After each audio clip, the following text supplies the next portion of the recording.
허접한 차알못이 떠드는 그냥 헛소리다.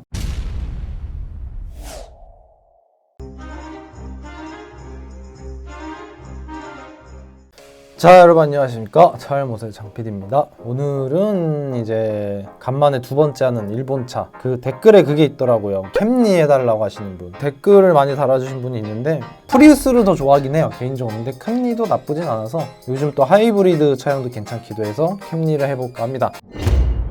캠리 하이브리드 이제 21년이 됐으니까 뭐 여러가지 좀 따져볼 게 많아요. 그냥 유지비를 함부로 계산할 순 없고, 여기 네온님이 쓰신 블로그를 좀 더 활용을 해서 발췌를 하자면 2020년 재고떨이를 한다고 하는데 21년식으로 이제 바뀌었다고 해요. 외관은 예쁘죠. 예전부터 외관은 전면부는 예뻤어요. 차가 크면서도 예쁘고, 물론 살 생각은 없었는데 그거 20대에 봤을 때 예쁘다고 느꼈고, 내가 한 30, 40대 되면은 저거 끌고서 좀 세미 정장이나 뭐 이렇게 입고 딱 내리면 멋있겠다, 되게 사람이 좀 이렇게 있어 보이겠구나, 세련돼 보이겠구나 라는 생각을 어렸을 때 상상은 했었어요. 근데 그 나이가 지금 딱 되니까 제 생활 패턴과 형식으로 봤을 땐 좀 이런 것보단 좀 더 날티나는, 이렇게 점잖은 차 말고 좀 날티나는 차가 나한테 어울리는 것 같더라고요. 아무튼 사람의 이미지가 그런 게 있잖아요. 주변에서 그런 얘기를 많이 하더라고요. 너는 벤츠는 안 어울린다고, 좀 BM이나 좀 더 가벼운 브랜드의 이미지 있잖아요. 미니 쿠퍼나 뭐 이런 거. 앞에는 되게 멋있어요. 그래서 저랑은 안 어울리지만, 하지만 옆에도 되게 길게, 차가 이거 크거든요. 내가 알기로 중형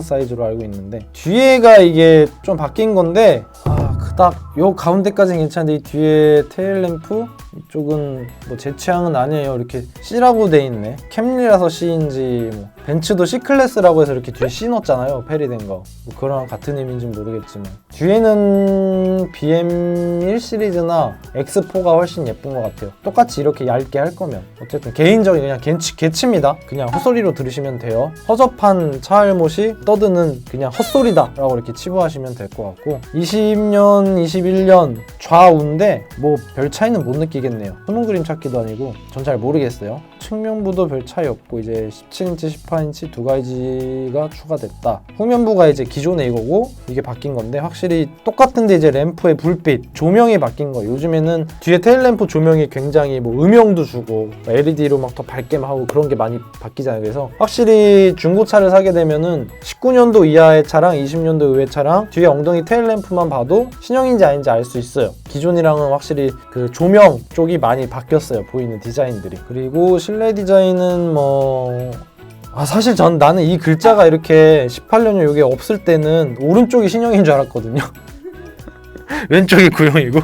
근데 왼쪽이 신형이었네요. 이게 왜 이런지는 모르겠지만 뭐 그닥 모르겠어요. 개인적으로 되게 예쁘다고 생각드는 거는 요즘 나오는 신형 벤츠 E클래스, CLA 이런 애들 파노라마를 이렇게 이어갖고 뭐 예쁘다고 생각드는데, 아니면 국산 K5도 좀 실내 예쁘고 그랜저도 예쁘고. 근데 얘는 왜 이렇게 조잡하게 가는지. 일본 차들은 그런 것 같아요. 일본 차들은 얘네들은 실내의 그 미적 감각이 떨어지나 봐. 제가 일본을 특별히 싫어하진 않는데, 근데 이 외관 디자인은 괜찮은데 실내 디자인은 약간 쉐보레랑 비슷한 느낌? 뭐 안전기술이야 뭐. 일본 차들은 뭐 아시는 분들은 아시겠지만 수입차라고 해서 독일 차들처럼 옵션이 뭐 없진 않아요. 일본 차들은 우리나라 옵션이랑 거의 대동소이합니다. 그리고 엄밀히 솔직히 따지면은 독일 차도 옵션 많아요. 독일 차들은 옵션이 그게 왜 그 모양이냐, 옵션은 국산이지라고 하는데 독일 차들도 옵션 다 있어요. 아니 벤츠 BM이 현대기아보다 기술력이 딸려서 헤드업이 없어, 뭐 스마트 센스가 없어, 뭐 자동 주차가 없어, 뭐 전동 트렁크가 없어, 열선이 없어, 통풍이 없어. 이게 못 만드는 게 아니에요. 얘네들이 기술력이 딸리고 있는 게 아니라 차값을 맞추려고 의도적으로 뺀 거예요. 국산차 옵션이랑 똑같이 맞출 수 있어요. 똑같이 다 들어가서 오면은 너무 비싸니까 뺀 거지.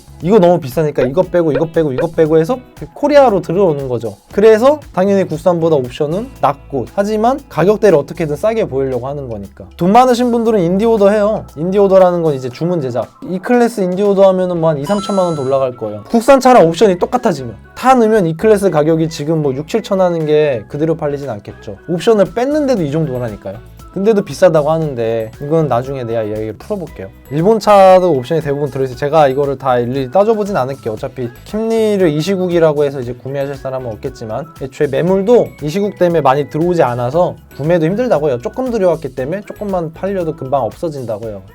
직차! 어쨌든 캠리는 이렇게 제가 알아본 바 이렇고, 이제 네이버로 보면은 해외 출시? 우리나라는 안 하나? 할 것 같은데 21년식이라 그래요. 21년식도 들어올 것 같긴 한데 20년식으로 봐야겠다. 20년식은 이제 3800에서 4300 정도 하이브리드 178마력. 어우, 빨간색 이쁘네요. 앞에는 멋있다. 뒤에는 그렇고. 또 실내 보면 나 현타 안 볼래. 자동차 토크, 불매운동에 대한 얘기가 있고 뭐 품질 얘기가 있는 것 같은데, 일본 차들 자동차 토크는 대부분 그 시국 싸움 얘기들이에요. 차를 놓고 판단하는 내용은 없고요. 그러니까 다 쓸데없는 그냥 감정 싸움 대화들인 것 같아요. 제원 가격을 보면은 이제 2.5네요.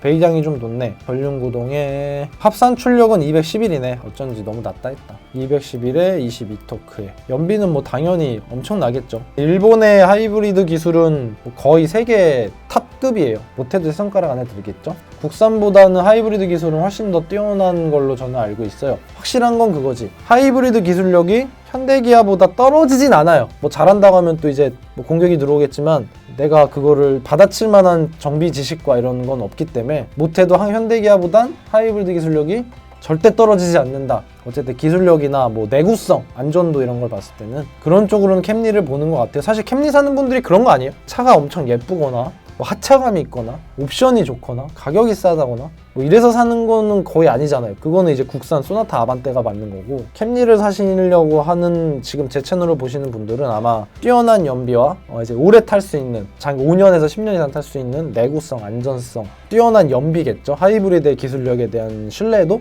뭐 이 정도로 보지 않을까? 실용성을 보시는 것 같아요. 이제 유지비를 계산하려면은 트림이 있는데 LE 트림이 있고 XLE 트림이 있어요. 이제 두 가지인데, 제가 알기로는 이제 XLE 트림이 인치업도 되고, 웃긴 게 이제 열선이 없다고 나와 있거든요. 제가 봤을 때는 여기서부터 열선이 들어간다고 나와 있어요. 여기에 이제 추가적인 옵션들, 뭐 내비게이션이나 뭐 열선 핸들이나 뭐 이런 기본적인 것들, 우리가 아는 항상 상위 트림에 있는 그런 것들이 여기 있어서 국산만큼 옵션이 중요하다라고 하면은 이걸로 가는 거고, 뭐 헨따 없어도 되고 열선 시트 없어도 되고 통풍 없어도 되고 뭐 그런 분들 A로 가겠지만, 그건 이제 해외 사례고, 미국이나 유럽 사람들은 뭐 헨따, 뭐 열통풍 이런 거 별로 쓰지도 않아요. 그 나라 사람들은. 저는 우리나라 기준 XLE를 갈 것 같아요. 그래서 이걸로 계산을 해볼게요. 직차!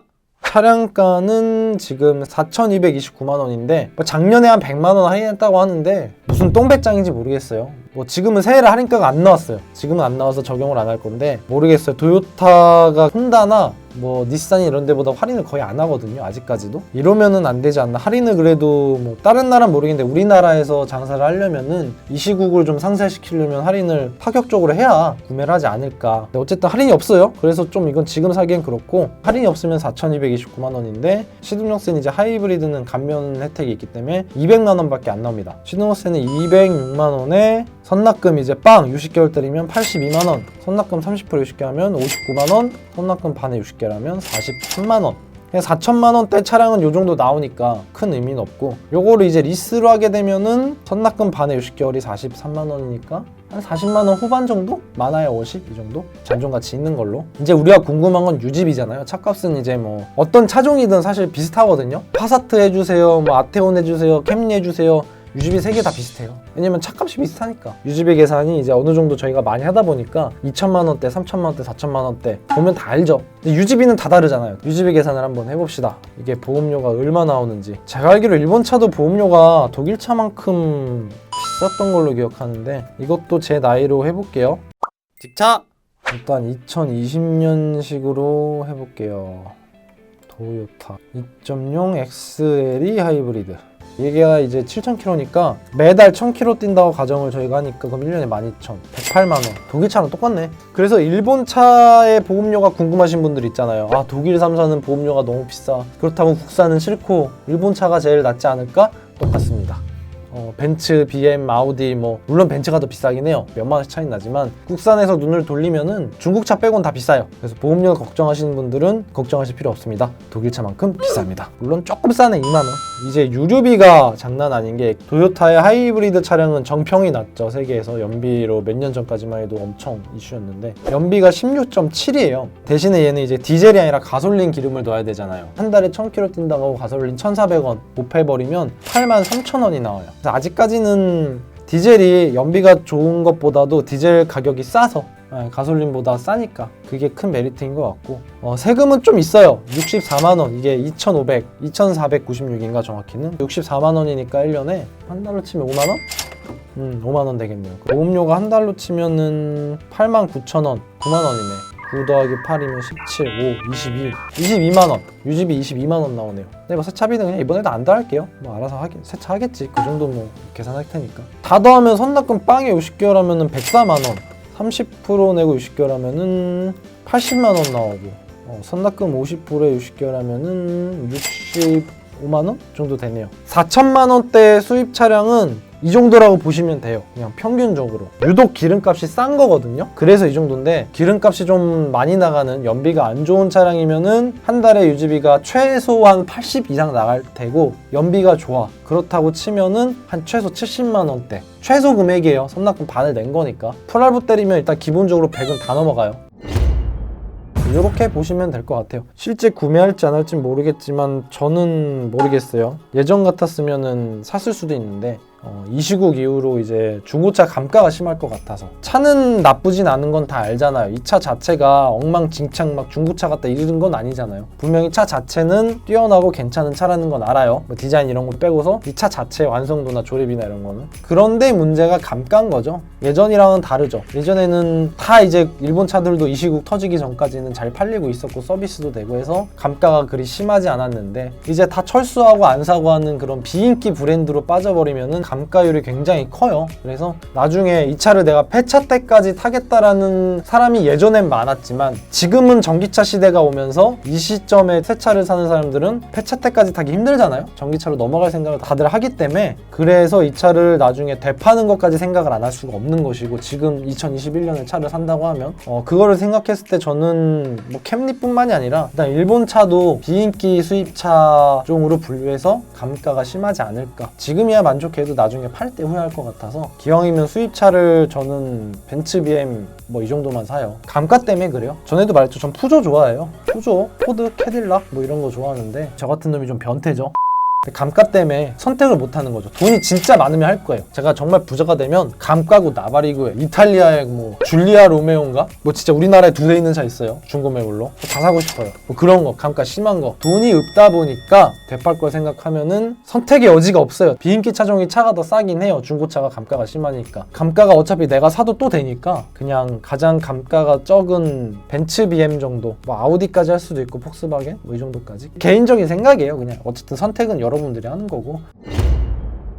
PPL을 해야 되는데 또 읽어야겠구나. 이게 참 읽는 것도 고역이네. 자, 잠시 PPL 타임을 하겠습니다. 마무리 전에 차알몬 영상 매번 재밌게 시청해주셔서 감사합니다. 저희 차알몬 유지비 시리즈는 차량가에 할인이 빠진 최종 가격으로 계산해드리고 있는데요. 이 할인 조건은 카비에서 실시간으로 자료를 제공받고 있습니다. 수입차, 국산차의 최대 할인 조건이 궁금하시다면 카비 앱을 이용해보세요. 더불어 중고차 유지비 계산도 직차 앱에서 기본으로 제공하는 직거래 할부 금융 계산기를 활용한 것이니 원하시는 매물의 유지비 할부금도 직차 앱에서 직접 확인해 보실 수 있습니다. 그래, 이게 빠르다. 이렇게 차를 읽는 게 빨라. 이걸 계속 뭐였더라 하고 생각하면 보는 사람도 지겨울 거 아니에요. 원래 차종 할인 높은 거를 말씀드리려고 했는데 지금 새해라서 아직 할인가가 안 나왔으니까 업로드된 시점에는 아마 나왔을 겁니다. 뭐 유료 광고 어쩌고저쩌고 하는데 이제 내 자사 PPL 하는데 왜 유료 광고를 돈을 받아야 뭘 할 거 아니야. 돈을 받는 게 하나도 없는데.